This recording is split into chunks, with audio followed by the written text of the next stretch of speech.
Welcome everybody back to my show, Mercy and Miracles, where I just have the honor right now. I'm so grateful that my personal mindset and paradigm mentor, Mario, could be here with us today. He is a success and mindset inner circle coach with the Proctor Gallagher Institute.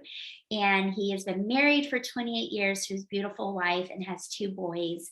And I know that during our journeys, we've been sharing a lot about people's adversity, but I really wanted to bring him on here to speak directly to you about mindsets and the importance of really understanding that foundation of paradigms. So Mario, thank you so much. I'm so honored that you're here with us. Well, it's a pleasure to be here and have the opportunity to talk to you, Jenna. Yeah, you've known me for a couple of years now. You've been kind of Yep. working with me on my stuff. So y'all can ask, I'm glad that this is video. Y'all can ask him questions on what's going on with Jen. But you've just really helped shape so much for me. And I've been studying under Bob Proctor, as you did, for 7 years. And that's where I first discovered a YouTube video about paradigms. And up until that video, I never even heard that word before. So would you like to offer some insight to the audience about what exactly is a paradigm? Yeah, sure. I mean, the paradigm is in all areas of your life, but really what it is it's basically your habitual behavior. Okay. What controls your attitude, what controls your decision making, what controls your self-image, what controls so many other areas of your life, of your day-to-day, that really creates the results that you have. So there's good paradigms, okay, that are giving you the great results, and then there's paradigms that really not serve you, and they're habitual behaviors, and they stem right from your time at birth. I mean, people say even before then.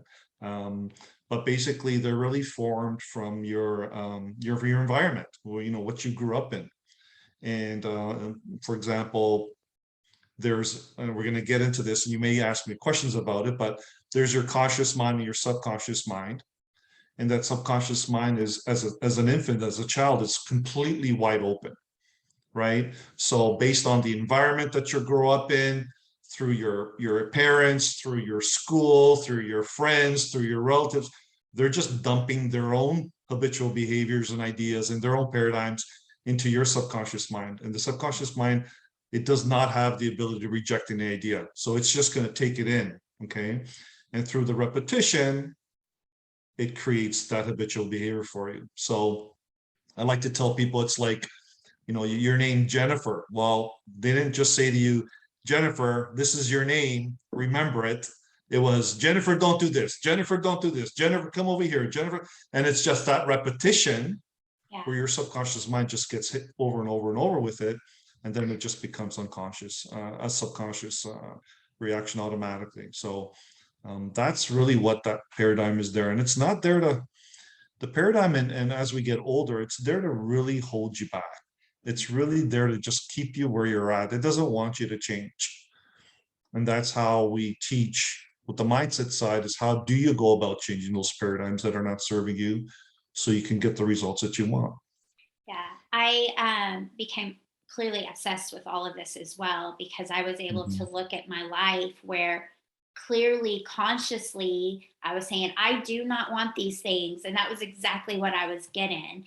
And then I even thought, well, how do I know what I even don't want? Well, it was because of what I was seeing in my childhood. I clearly was not wanting that. But that, as you said, was already in my mind. My mind couldn't reject it. That became my my go-to, my normal, my all Automatic. I knew.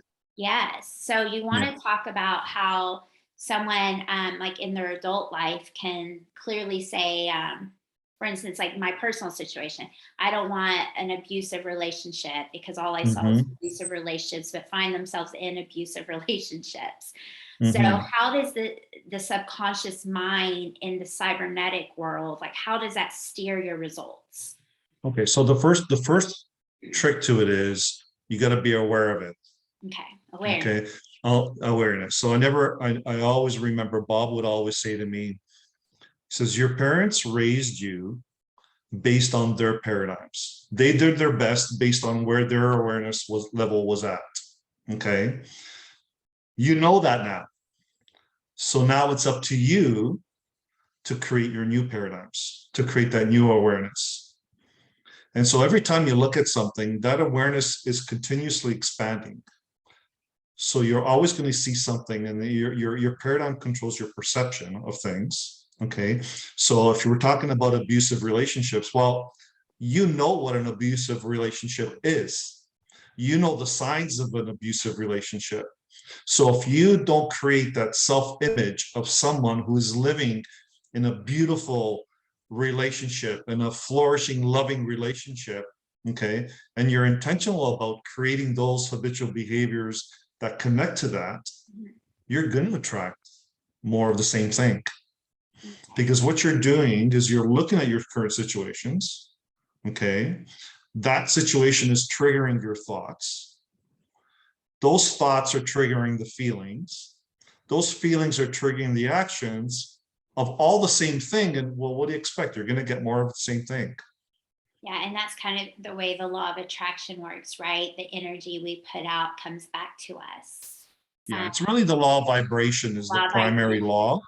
And vibration. that the law of attraction is a secondary law that kicks in. So as I was talking about your thoughts, your feelings, you're creating a vibration within your body, okay, that creates that action. Now, as you're moving towards, let's see, that relationship is moving towards you through the law of attraction. So you talked about self-image just then, and does that go right in alignment with your self-confidence? Um, 100%, okay, 100%. Self-confidence, self-esteem, self-image, so I know all the same thing. personally, and again, I'm just trying to meet people really where they're at. I felt very confident. I'm a confident person. I'm this, I'm this, I'm that, but I was getting very terrible results. So explain when you said, you've got to be able to picture a different kind of relationship. Well, for me, other than movies, I didn't have any examples of a love-in relationship, or even we can even get off relationships and throw in like a poverty mindset. Like, Could be anything. yeah, Yeah. I didn't even have that. I would see some people with some things, but then I would kind of fall back like, oh, I'm envying them, and I would just kind of steer away from it. So how does somebody step into, you know what I mean? Like, I know imagine. what you mean. I know exactly what you mean. Here's the simple truth. Now, it's simply said, it's not simple to do. Right. Okay. Okay. So you just got to really study yourself. Okay. You got to really truly understand who you are from the inside out, not from the outside in. Okay. I remember I would always ask Bob, how do I get from here to here? And Yeah. it would bother me so much in the beginning because all he would say to me would be, get to know yourself better. Mm. Get to know yourself better. Think, get to know yourself better. And at the beginning, I didn't understand what he meant by that because he was kept telling me the same thing. But you don't have to experience it yourself to really get a good understanding. There's literature, there's mentorship, there's accountability, there's other people that you can gather all of that from, okay, and start putting the pieces of the puzzle together. So if you look at Bob as an example, how he created that self-image, and he'll actually says it in the book there, change your paradigm, change your life. He changed his self-image a few times throughout his life, but he would pick up different qualities of different people, and he would say, okay, I'd like to see myself with that quality or with that aspect, and he would make it his own. I love So he that. would create his own self-image, And I right? think And that's that's what I say to people. Sorry. Oh, I was going to say, I think that's so good because a lot of people look at what other people have and they do more of a critical thought towards it, or a judgment, or an envy, or a covenant type thing. And you're saying when you see something that you like and that you desire, instead of feeling those negative feelings, feel empowering feelings that you can have that too. You can be that too. You can have that love, Yes. or that house even, or whatever it may be. And again, it all connects back to your self-image. So if you believe that we live in a world of abundance, Mm-hmm. okay, there's a saying that says, from abundance they took abundance and still abundance remains. Okay. It's all energy. So it's never ending. There's no limit. It's you're the one always putting that cap on with regards to how much you limit yourself. Okay. And Bob taught me so in the beginning when he said to me, he goes, Mary, you have to understand that there's two purposes to money. He said the first purpose to money is to create the lifestyle for yourself and your family. The second purpose of money is for you to do greater good in the world out there, which is just a further extension of who you are as a person. Okay. So if you look at it like that, then automatically, if you're a good person, there is no limit. There's no limit on how much good you can do. Right. So, but that goes with not just with money, that goes with everything. So if you want to be free, I got to be me. If I want to be free, I got to be me. Not the me that Jennifer wants me to be, not the me that my kids want me to be, not the me that my wife wants me to be. If I got to be free, I got to be me. But I got to get to know who me is. Mm. And if you focus on you, I promise you, you focus on you, you will attract the relationships. You will attract the health. You will attract the money. It's all coming to you because of the work that you're doing on the inside. Yeah, that's so good. And when you were saying that there's the first purpose, second purpose, and this is probably completely off. I don't know. Maybe you can bring it all together. But I thought I have that even backwards because for me, I've always done the second purpose, give to others, over given to myself and my family, because I felt like Mhm. that was selfish of me to want to earn money to support our lifestyle. So instead, I would earn money to give back and totally skip Yeah. us. Yeah. I used Um, to, you know what? I I need used to to be work on exactly the that. same way. Well, I used to be exactly the same way. That's the way we were taught, right? But again, Bob, I keep using Bob as an example because he mentored me for 13 years. And I mean, he was more of a father to me than he was a mentor. Okay. But I remember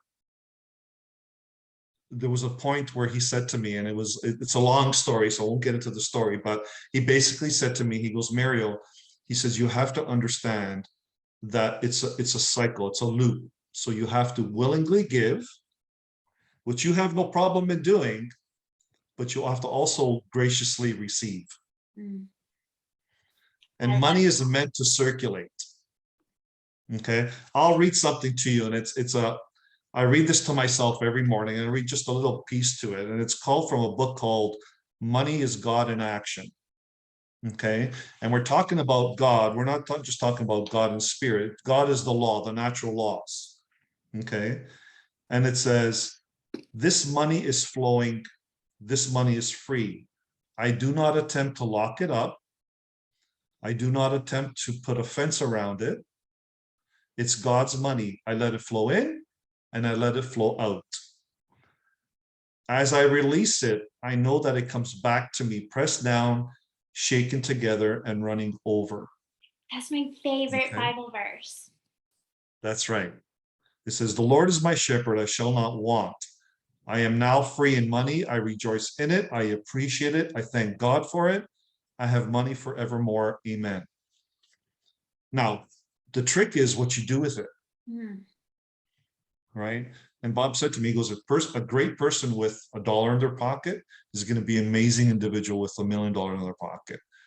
A bad person with $1 in their pocket is going to be a real jerk with $1 million in their pocket.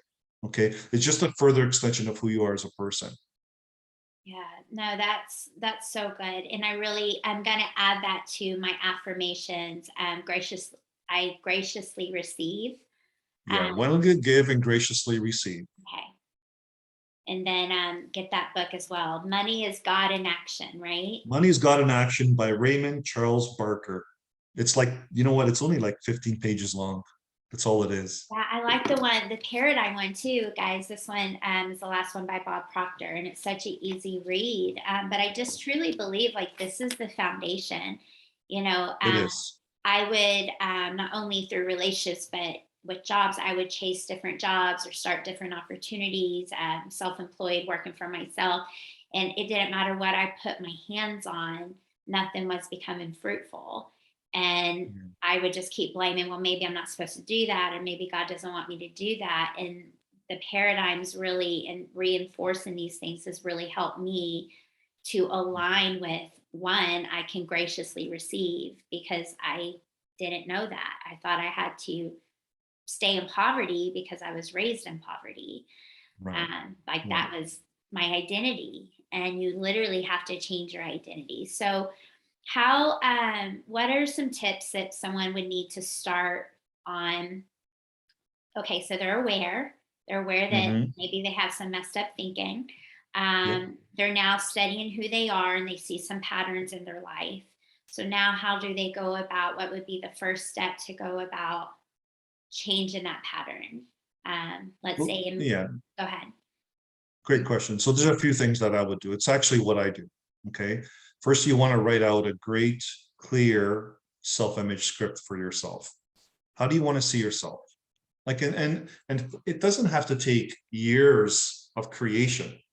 Over a 6 to 12 month period, you can make such a significant shift in the way you live. Okay. So I would say to you is number one, how do you want to see yourself over the next 12 months? Okay. And write that out in detail in present tense. Okay. And the reason why we say do it in present tense is because subconsciously it doesn't know whether it's real or not. It's going to continue to accept that idea, just like we said about the paradigms. It just keeps going in, and through the repetition, you're going to do that. And then I'm more than willing to, what I shared with you too, Jennifer, is give you that routine that I prepared, that I do every morning, Okay. right? And it works on your self-image, it works on your gratitude, and it works on your relationship to money. And then the last piece is a goal. Like, you have to have a goal that you are very emotionally connected to, that's going to drive you all day long. So, guys, to give y'all an example, when I wrote out my vision statement for myself, Mm-hmm. I sent it to Mario, and Mario wrote back, "Add more color." Yep. So, what do you mean by adding more color? So, if I was to tell someone, "Yeah, go write a vision statement," they would probably write something like a goal, like, "I want to be wealthy and I want to be happy." Yeah. So when you say add color, why is it so important to add those details to the story that you're telling yourself? Okay. So our mind's thinking pictures. Okay. So what you want to do is you want to create an image of what it is that you want to achieve. So if I said to you, Jennifer, think about, you have a car. Yes, sir. Think of your car. What color is your car? White. Is it a 2-door or 4-door? Four. See, what you're doing is you're going to the image of your car. You have that image in your mind. Correct. So you got to create an image of your vision, your self-image, so clear that if I read it, I know exactly what that looks like. Mm. So that I can see the universe, it's subconscious universe. So when you're impressing things into your subconscious mind, what you're really doing is you're impressing it onto subconscious, universal subconscious. Okay. And the universe is going to conform to what it is that you want to achieve for yourself. So that image that you create for yourself, we're all connected. So it's connecting with my image of you. It's connecting with Joel's image of you. So through the ether, we're all connecting. So you want to be able to create that so clearly that the subconscious mind knows exactly what you're looking for. Okay. Because it needs clarity, it needs focus. You're giving it direction. And it can't go wrong, because some people will say to me, Mario, I want to earn more money, as an example of a goal. Well, the universe can give you an extra dollar a day. That's not exactly probably what you mean, right? Right. So you got to be very specific with what it is that you want. And the color is just, you want to make it alive. You want to breathe life into what you want. We only got one shot at this. Let's make it what we want it to be, with no limits, with no restrictions, with no lack, with no scarcity. But it's a process too, Jennifer. It doesn't just happen overnight, Oh, I know. right? Yes, sir. Yeah, yeah. But it's intentional, right? It's a process you're following. It's very intentional. And you know for a fact, like I know for a fact, 100%, and nobody can tell me anything different, that if they follow what we tell them to do, okay, and it's their goal, you're connected with it, you will create success. The only thing I can tell you is how long it's going to take. Yeah. So let's add, guys, even more than colors. So I heard Sandy speak a few weeks ago in one of the Bob Proctor events about when she Mhm. was manifesting her house. I believe it was in Malibu or somewhere close, Yep. somewhere around there. And she's Yep. like, "Oh, I can't do this." And Bob Proctor's just like, "Go get your house." And how she literally sent out Christmas invitations to her family before she even had the house, how she Mhm. went to the house and walked in every room without the realtor there to feel it, to see herself there. And so, why is even that? I've always heard before that story, like, go test drive the car you want, but that's the extent. So, why is that so important to have that feeling attached to your vision? Okay. So the feeling is the emotional mind. The feeling is the subconscious mind. Okay. So it's an absolute must, okay, to have that emotional connection to your goal, to what you want. Okay. So if we use Sandy as an example, the Malibu house was actually an example of what we talked about the first time, where she just said she wanted a house near the beach on the water, and she ended up getting that Malibu house right in the water. The water would Ocean. That's hit right. all the time. Okay. Yes. The other home was on the island. I can't remember the name of the island, so I apologize. But it was basically a home, and Bob says, go live in the home. Tell the agents to walk out and just be with the home, be The with one one. with the house. That's right, right. So what you're doing is you're triggering that emotional mind. So it's creating that connection. Okay. If you have a goal that you're not emotionally connected to, you can do all of these things that we're talking about. The likelihood of it happening is really not. You're not using what we call the intellectual faculties. So the being with one, the seeing yourself in it, okay, that's you using your emotional mind, your intellectual faculty. Like today, talking to you now, I'm sitting in a studio that I built outside my backyard of exactly what Bob had, or well, Bob has in his backyard. Okay, it's not the studio with the TVs and all that, but it's the feeling, and I feel so at home being in here. But it started with an image in my mind, and then I got emotionally connected to it, Mm, and here it is. right. And that's exactly the way it works. Like, we're going to keep it really simple. Okay. So I'm trying to think now.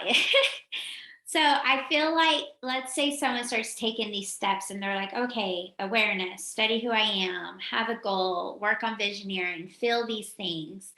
Let's go into something again that I never heard this word until I studied Bob Proctor and started working with you. But as you know, the terror barrier, and explain what that is and how, as you're moving along, what could happen that sets you back, that they could, spin out of control, and then you're right back in the same situation. You throw in the Yeah. towel, like it's not working. So Yeah. walk us All through right. that, Mario. So there's a few steps that how you get to this terror barrier. Okay. Okay. It's basically fear. Okay, is what you're really hitting up against. But in order for you to really create true change, you got to get out of your comfort zone. Okay. I think you're going to agree with me that you can't be doing the same things you're doing today to create different results. It just doesn't happen. Okay. So there's one state that you start off with. It's called bondage state. Okay. It's you in your current reality. Okay. And then once you set that goal that you want to go after, you move into another state that you start to reason with it, right? Your conscious mind, your intellectual mind starts to reason with that idea. Okay. Once you get emotionally connected with it and you turn it into a goal, they call it a fantasy, turning it into a goal. Now all of a sudden you're stepping out of your comfort zone. You're taking the steps to move forward. But because you're getting out of your comfort zone, you're going to hit a wall. Okay. And that's what they call the terror barrier. And most of the time, people will hit that terror barrier, and that bondage state, that lack of limitation, that scarcity, that fear kicks them all the way back to, oh, it's not that bad where I'm at. Who do I think I am? Do I really need Comfort that? zone, the comfort Yeah, the zone. comfort zone. Earl Nightingale in The Strangest Secret calls it conformity, Mm, right? Everybody's conforming to where they're at. Well, if you really want it, you're not going to conform. You're going to get out of that comfort zone. And the truth is, freedom is on the other side, right? So when you bust through, when you take those steps to get out of that, uncomfortable relationship, or to take your, go after that new job, or make the investment you got to make in yourself. I just had a gentleman now before we were speaking to you take that step and invest in himself and change his way of thinking about money, saying, well, I'm not getting into debt. I'm getting into an investment in me to create more abundance. Well, that requires a change of thinking. And it doesn't feel comfortable because you're getting out of your comfort zone. It's not the way you were taught, Right. right? But then the beautiful thing is that once you go through that terror barrier and you get to the freedom, well, that freedom now is your new comfort zone. Mm. And you repeat it all over again when you go on to your next goal. And Right. it's a continuous cycle. Yeah, because as you're growing and your goals are changing, Well, you have yeah, fear again. yeah, your soul, like Mm. your soul is not made to just stay in one place. Your soul is made, it's there for you to expand, it's there for you to grow. It's like putting that soul on fire, Right. going after what you want. And it's just continuous growth. But that self-image continually changes as well, all the way through. Because you keep expanding, you keep growing, your awareness keeps expanding. So you can't look at the same thing the way you look at it today. Tomorrow's a new day. Right. So my Make son, sense? he's a musician. And so Bob Proctor will always show the lines of vibration. And it Mm-hmm. always makes me think of my son's guitar and how, like, you're down here on this low bass vibration, but yet you're wanting to get up here on this higher vibration. So it sounds like the sounds on his guitar. And so when you're coming from a place of lack, and whatever it may be, an unhappy situation with work, your friends, your family, your Yep. relationship, your spirituality, even if you're far from God, um, Mm-hmm. Bob says, if this is where you want to be, if this is the goal, and I don't know if I'm doing that right, but if this is the Does. goal up here, then you have to show up as this person and show up as your highest self and live as if you're already there. That Mm-hmm. sounds so beautiful when he says it, or when Sandy says it, or when you say it, but how does one seriously not see their circumstances and feel their bank account that's negative and overdrawn, and feel the pain of the arguments in the relationship and all that energy that just brings somebody down into that low vibration? How Yep. can they go about staying up here where they want to be? Because that's such a big leap of It energy. is. Yeah, it is. And that it's funny you brought that slide up, because that's actually the slide that changed everything for me. Yes. Okay. So from an intellectual side of things, I think the first step is going to be this. So you have to accept the idea. So you're basically, your current results are based on your current thinking. So that's the first thing you need to know. You need to know where you are. Okay.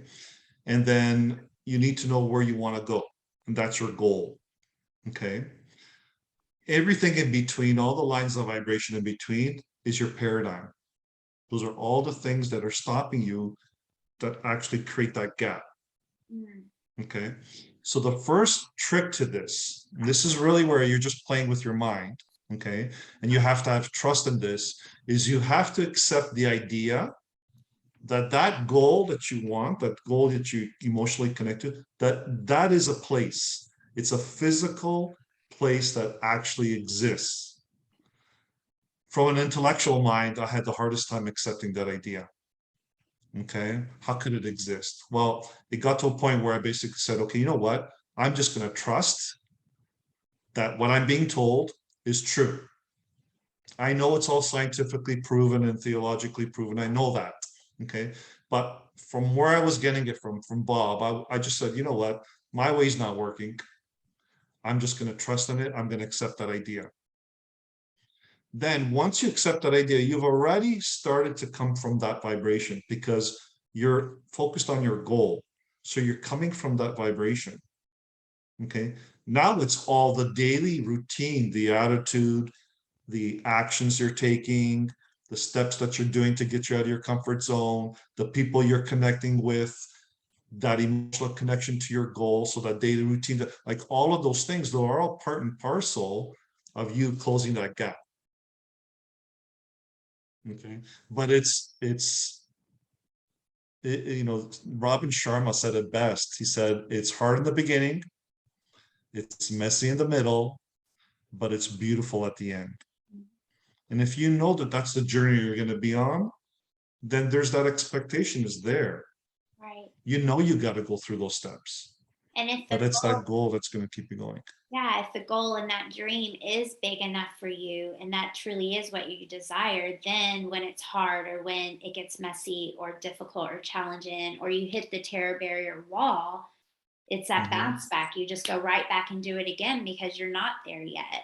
And I like Yeah. this thing, where you got to stay laser focused. Like I always thought I would have like a picture of a horse. I want to get a picture. I'm sorry. I'm going to get a picture of a horse with blinders on, a beautiful horse with the blinders on, like in a race, because Yeah. they do that so they don't see all the distractions and they can stay Distractions. focused. Yes. Yes. Yeah. I'm like, Focus is, I would say to you, focus, self-discipline, commitment, standards, like these are all pieces of the puzzle that have to be there.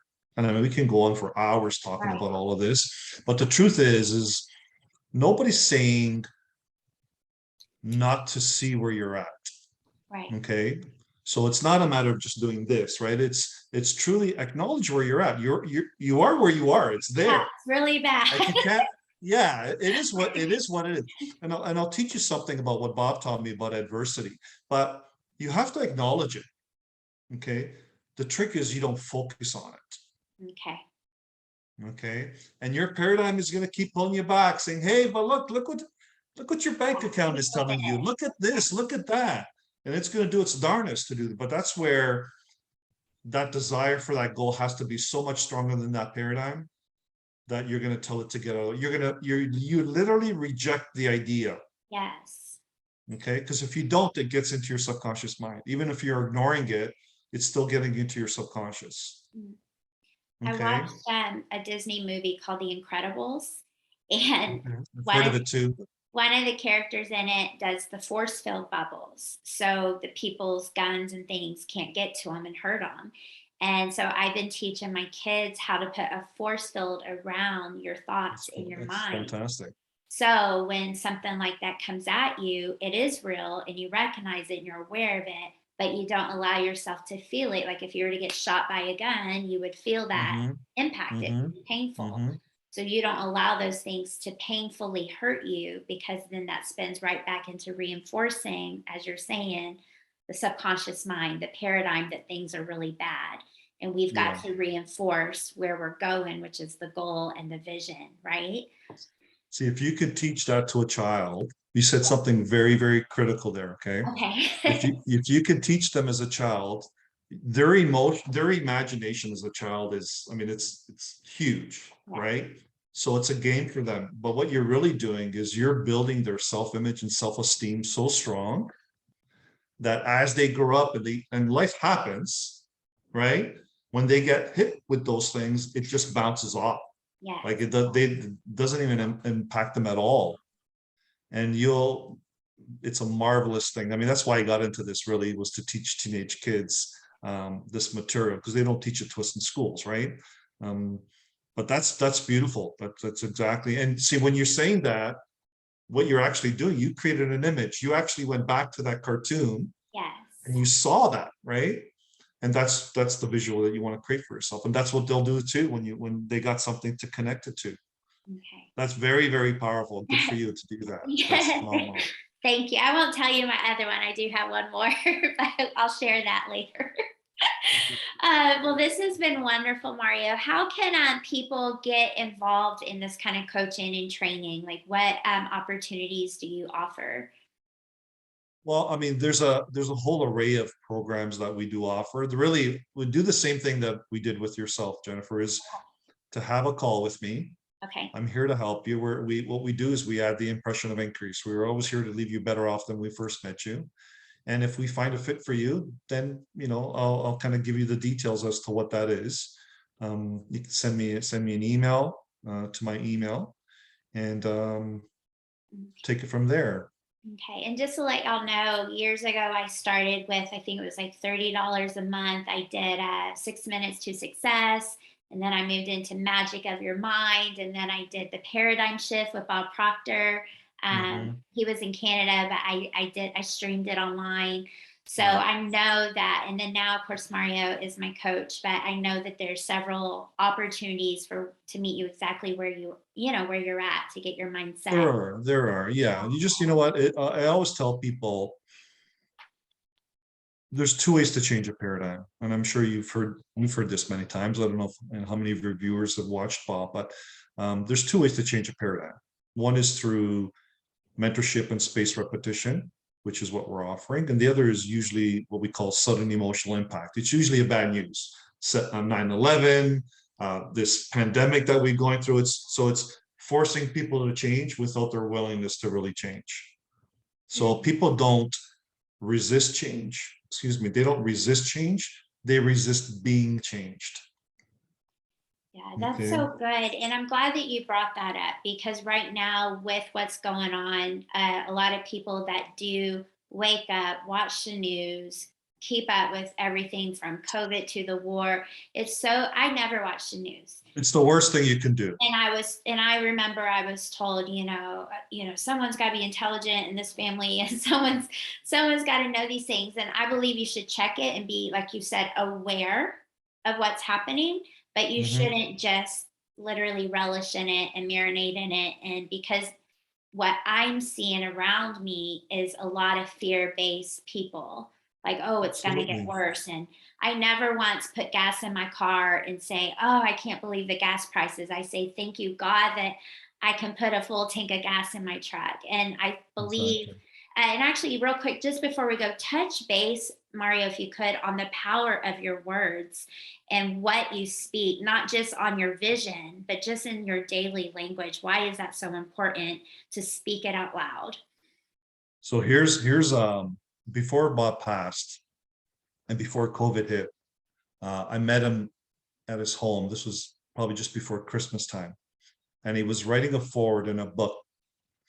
And in this book, this lady put a quote in there that says, I will never think a thought or say a word that is not in alignment with my goal. Mm, Okay. Easier said than done, but that's the awareness now, right? right. So if you understand that every word you think and every thought you have and every word you say impresses into the subconscious, well, what you're doing is you're telling your subconscious, you're auto suggesting to your subconscious what you want. And if it's not in alignment with what you want because of all the stuff that you're watching, well, you're just creating more of that in your own world. And that creates the depressions, the anxieties, the stresses, and all that. And it's not necessary. You know, Bob always taught me, he goes, you only have control over two things: your thinking and your attitude. The rest of it, you don't. You have no control. We have no control over what's going on in the world today, but we have control over ourselves. If you focus in on that, you're creating your own economy, as Bob many, many times talked about. Yes. Okay. And you're creating and you're attracting what you want in your world. Yeah, that's so good. And you guys, y'all can clearly see why this has driven my life for the past 7 years and clearly still is something that I heavily depend on because I grew up with a very, very broken mindset in every area possible. And the only thing I had was my faith in God. Mhm. And I got to a place where God, all powerful, all knowing, living within us, dwelling within us, having the same, being able to have the same powers that Jesus has, all the things that are out there. But there Mhm. was still some sort of, it was like 1 second it was God is all I need. The next second, God's not enough because look at where I'm at. And Yeah. there's so much scripture that align with all of the teaching about the power of your thoughts, the power of your mind, what you should focus on. I named my son Noble from you should focus on things that are good and noble and worthy. Cool. And so this is very spiritual too, I guess is what I'm It saying. is. It is. It all stems from there. I mean, you can make a direct connection to what we talked about to the words in the Bible and whatnot, right? In all religious forms. It's all there. Mhm. Um, that's why we live in a world of an abundance, Yes. and stop living in your past. It doesn't serve you. I love Okay, that. stop talking about it. It doesn't serve you. It's a story, Right. right? Which can help a lot of people, Correct. but your actions are going to reflect the results that you're going to get. Yeah. Well, Mario, thank you so much for being here with My us. pleasure. You guys, I will give y'all his personal social media accounts. It seems like monthly we're doing Bob Proctor like free Yeah, training. we're doing Isn't it? Q&A calls every month. We're starting to change them up a little bit as to the timing of it, but every month we'll do a Q&A. So if you get into my Facebook group, Okay. um, be more than happy The to Wisdom have you Wednesdays. part of it.